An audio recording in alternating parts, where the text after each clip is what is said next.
Praveen Gupta, social worker. जैसे कि आप देख रहे होंगे मेरे पीछे में ये राउरकेला एयरपोर्ट है। यहाँ से राउरकेला टू भुवनेश्वर फ़्लाइट चलना था, लेकिन पिछला 2 महीना से यहाँ पर जो फ़्लाइट का सर्विस पूरी तरीके से बंद है। यहाँ पर बहुत सारा सामाजिक संस्था, बहुत सारा सोशल वर्कर, बहुत सारा राजनीतिक दल यहाँ पर आकर के बहुत सारा हो हंगामा किए, लेकिन जो अभी तक जो है ये फ़्लाइट सर्विस जो है स्टार्ट नहीं करवा पाए हैं।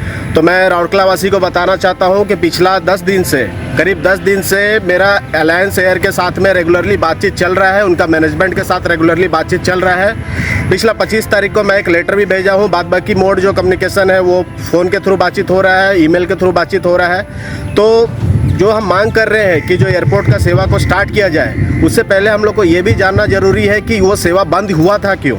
तो सबसे पहला जो मैनेजमेंट के साथ बातचीत करके और बाकी सोर्सेज से बातचीत करके ये पता चला है कि उसमें 3 जो सबसे मेन रीज़न है वो है, सबसे पहला कि जो है ILS जो कि इंस्ट्रूमेंट लैंडिंग सिस्टम यहाँ राउरकेला एयरपोर्ट पे नहीं है। दूसरा जो है नाइट लैंडिंग सिस्टम यहाँ पर जो है राउरकेला एयरपोर्ट पर नहीं है। तीसरा जो सबसे जो मेन रीज़न है जो कि कोई भी नहीं समझ पा रहे हैं वो है यहाँ पर जो राउरकेला का जो पैसेंजर है जो जाते हैं फ़्लाइट में, बहुत कम बुकिंग हो रहा है यहाँ से राउरकेला टू भुवनेश्वर या भुवनेश्वर टू राउरकेला जो भी फ़्लाइट सर्विस चल रहा है यहाँ पर। तो ये जो है एक बहुत ही मेन जो रीज़न है जिसकी वजह से यहाँ फ़्लाइट सर्विस को बंद किया गया था। तो ILS और जो NLS जो इंस्ट्रूमेंट लैंडिंग सिस्टम और जो नाइट लैंडिंग सिस्टम है, अभी बारिश का मौसम चल रहा था तो यहाँ पर जो है धुंध बहुत ज़्यादा था और यहाँ पर जो विजिबिलिटी का प्रॉब्लम था।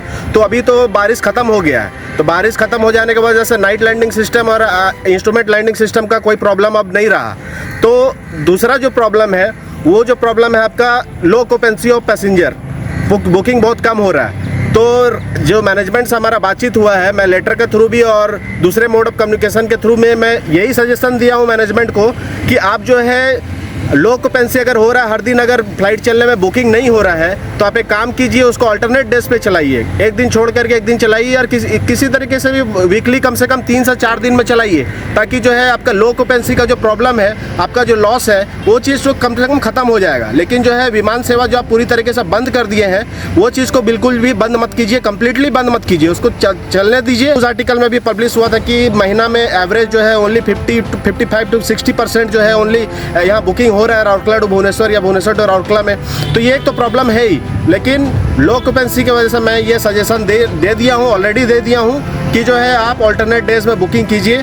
अभी तक का जो बातचीत में मैनेजमेंट से जो भी बातचीत हुआ है उसमें मैनेजमेंट के तरफ से बहुत अच्छा रिस्पांस रहा है। मैं पूरा उम्मीद कर रहा हूँ जिस तरीके से पॉजिटिव रिस्पांस मिला है मुझे, आने वाला कुछ दिन में यहाँ पर जो फ्लाइट का सर्विस जो है वापस से शुरू किया जाएगा। मैं राउरकेला वासी को ये भी बताना चाहता हूँ, मैं ये भी सजेशन दिया हूँ कि अभी जैसे पूजा का समय आ रहा है, दीपावली और दुर्गा पूजा का समय आ रहा है, तो उससे पहले फ्लाइट का सर्विस को चालू किया जाए, ताकि जो है यहाँ पर जो उनका भी कुछ प्रॉफिट हो पाएगा और जो लोग यहाँ पर जो आना जाना करते हैं रेगुलरली, उनके लिए भी प्रॉब्लम जो है वो सॉल्व हो जाएगा।